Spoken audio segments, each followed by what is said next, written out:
তোমাদের কাছে যদি কিছু সাজেশন থাকে, আমরা অলরেডি কিছু প্রজেক্টস আনার চেষ্টা করছি, জাভা পাইথনের প্রজেক্ট আনার চেষ্টা করছি। যারা জাভার স্টুডেন্ট, যারা পাইথন অলরেডি জানে, প্রজেক্ট শিখতে চায়, তাদের জন্য আমরা ভিডিও নিয়ে আসবো।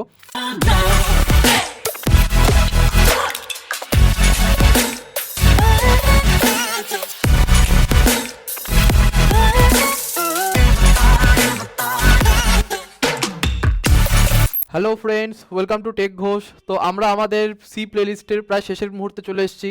আর আজকে আমরা যে টপিকটা ডিসকাস করব সেটা হলো আমাদের pass array in function parameter. মানে আমরা আজকে বেসিক্যালি দেখতে যাচ্ছি একটা অ্যারেকে কিভাবে মেইন ফাংশন থেকে বা যে কোনো একটা ফাংশন থেকে আরেকটা ফাংশনে পাস করতে হয়। তো চলে আসো আমাদের স্ক্রিনে, দেখা যাক। তো সাপোজ আমাদের কাছে একটা অ্যাড ফাংশন আছে। সেই অ্যাড ফাংশন বেসিক্যালি দুটো প্যারামিটার নেয়, একটা হলো আমাদের অ্যারে, আর একটা থাকবে হলো আমাদের অ্যারেটার সাইজ।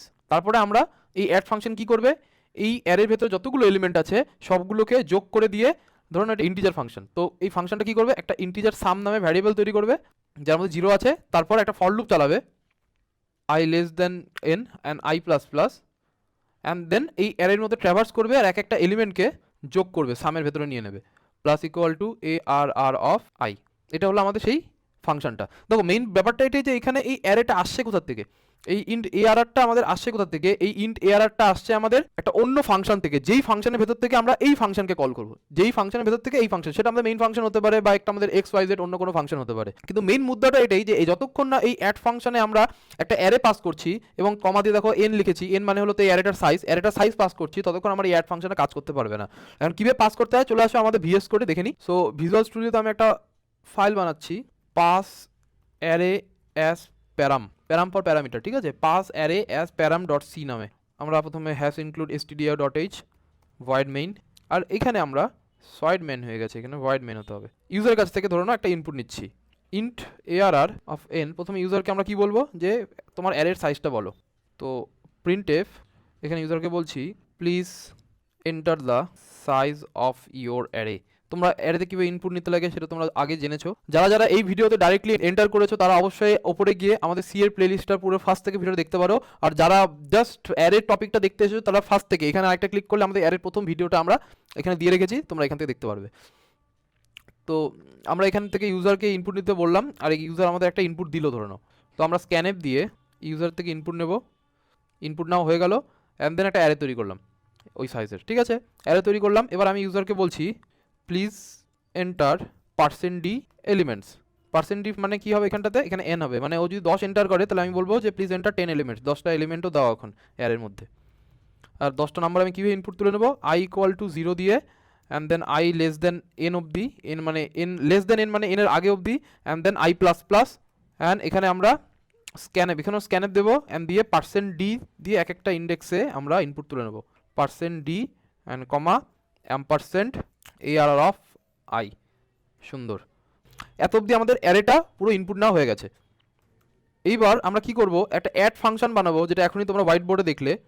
আর যে অ্যাড ফাংশন একটা অ্যারে নেবে, দেখো সবসময় একটা মনে রাখবে যে এই যে এআরআরটা তৈরি হচ্ছে, এই এআরআর আর এই এআরআর নামটা সবসময় যে সেম হতে হবে তার কোনো কথা নেই। কিন্তু তুমি এখানের মধ্যে সৃজিত নাম দিতে পারো, ধরুন আমি এই অ্যারেটার নাম দিলাম সৃজিত, তাতে কোনো অসুবিধা নেই। আর এখানে আমি কি দেবো, অ্যারেটার সাইজ, সবসময় অ্যারেটার সাইজও আমার সঙ্গে সঙ্গে পাস করতে লাগবে ফাংশনে, না হলে আমার এই সৃজিত অ্যারেটার সাইজ কত সেটা আমরা জানতে পারবো না, ঠিক আছে। তো এখানে আমরা এন দিয়ে ইউজারের কাছ থেকে সাইজটাও নিয়ে নিলাম, ইউজার ঠিক না, এই ফাংশনের কাছ থেকে, মেইন ফাংশন থেকে কল হবে। আর এর কি কাজ হবে, এ একটা সাম ভ্যারিয়েবল তৈরি করবে, আর সেই সামের মধ্যে যোগ করবে প্রত্যেকটা এলিমেন্টকে। আর যোগ করে নেবে কীভাবে, sum plus equal to, sum plus equal to মানে sum equal to sum plus, sum equal to sum plus, আমি একটু বড় করে দিচ্ছি, এআরআর অফ আই। যোগ করলো, করে নিয়ে রিটার্ন করে দিল। কোথায় রিটার্ন করলো, ফল লুপের বাইরে এসে অবশ্যই রিটার্ন সাম। তো সামটাকে রিটার্ন করে দিল। আর আচ্ছা, এখানে তো এআরআর হবে না, এখানে আমাদের অ্যারেটার নাম কি, সৃজিত, তো এখানে সৃজিত, ঠিক। তো এতদূর আমাদের হয়ে গেল। এবার আমরা ফাংশনটাকে কল করবো, দেখো কীভাবে কল করছি, অ্যাড ফাংশনকে কল করবো। অ্যাড ফাংশন কী করবে, একটা ইন্টিজার ভ্যালু রিটার্ন করবে। তো এখানেও আমরা ইন্ট সাম বলে একটা ভ্যারিয়েবল তৈরি করলাম, আর আমরা অ্যাড ফাংশনকে কল করছি। অ্যাড ফাংশনকে কল করে দেখো বলে দিচ্ছে যে অ্যাড ফাংশন আমার দুটো প্যারামিটার নেয়, একটা প্যারামিটার হলো একটা অ্যারে। তো অ্যারে আমাদের কাছে কি আছে বলো, এখানে আমাদের অ্যারে আছে এআরআর, তো এআরআর লিখে দিচ্ছি এখানে আমি, কমা অ্যারেটার সাইজ, ঠিক ঠিক আছে, অ্যারেটা সাইজ কি আছে আমার n। দেখো ভালো করে, এখানে আমি n দিয়েছি, যে nটা হলো আমার এই n যেটা ইউজার ইনপুট দিয়েছে, আর এইখানে প্যারামিটারেও আমি এখানে m দিয়েছি। এখানে n এর জায়গায় যদি m দাও বা x y z দাও তাতে কোনো অসুবিধা নেই। মনে রাখবে কোনো সময় ফাংশনের একটা ফাংশনের নামের সাথে ফাংশন প্যারামিটারের নামের সাথে আরেকটা ফাংশনের প্যারামিটারের যে নাম সেম হতে হবে তার কোনো কথা নেই। মানে আমি এটা বলার চেষ্টা করছি যে এইখানে আমি n পাঠাচ্ছি, n ইজ এ ভ্যারিয়েবল আর তার নাম কি n, সেই ভ্যারিয়েবলটার নাম যে এখানে সেম হতে হবে তার কোনো কথা নেই। তোমার যেখানে তুমি যা ইচ্ছে নাম দিতে পারো, তোমার নামটা যা ইচ্ছে হতে পারে, কিন্তু ব্যাপারটা কি আছে, ব্যাপারটা এটাই যে এই যে এখানে এন এর ভেতরে যা ভ্যালুটা আছে সেই ভ্যালুটা এখানে গিয়ে কপি হবে।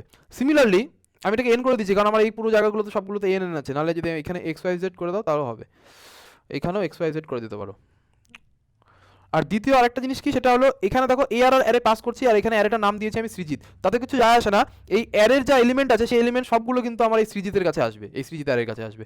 তো সবসময় যে নাম সেম থাকতে হবে তার কোনো কথা নেই, এটা কিন্তু একটা মিসকনসেপ্ট সবার মধ্যে থাকে যে এই অ্যারেটা পাঠাচ্ছি এর নাম এআরআর, তাহলে আমাদের ফাংশন যেই ফাংশন আমার এই এআরআরটাকে ধরবে তার নামও যাতে এআরআর হয়, এরকম কোনো কথা নেই। এইখানে যদি আমি এআরআর পাস করি তার মানে যে আমার এই ফাংশনের ভেতরে এই প্যারামিটার নাম এআরআর হবে, ডাজন্ট মেক এনি সেন্স, এর কোনো মানে নেই। তো এর জন্য আমি প্রত্যেকটা প্যারামিটার নাম চেঞ্জ করে দিয়েছি, নামের কোনো যা আসে, নাম তোমরা যা ইচ্ছে দিতে পারো। এখন আমরা প্রিন্ট করে দিলাম, print F %d sum equal to %d n comma দিয়ে এখানে একটা ব্যাকস্ল্যাশ এন দিয়ে দাও, কমা দিয়ে সাম, সেভ করলাম। দেখো কিচ্ছু হলো না আমাদের, সুন্দর করে এই অ্যাড ফাংশনটা আমার সাম রিটার্ন করবে, সাম ভ্যারিয়েবলটা এখানে আমি প্রিন্ট করে দিচ্ছি। সুন্দর, রান করছি প্রোগ্রামটাকে। Enter the size of your array, ধরুন সাইজ আমার 5, এন্টার।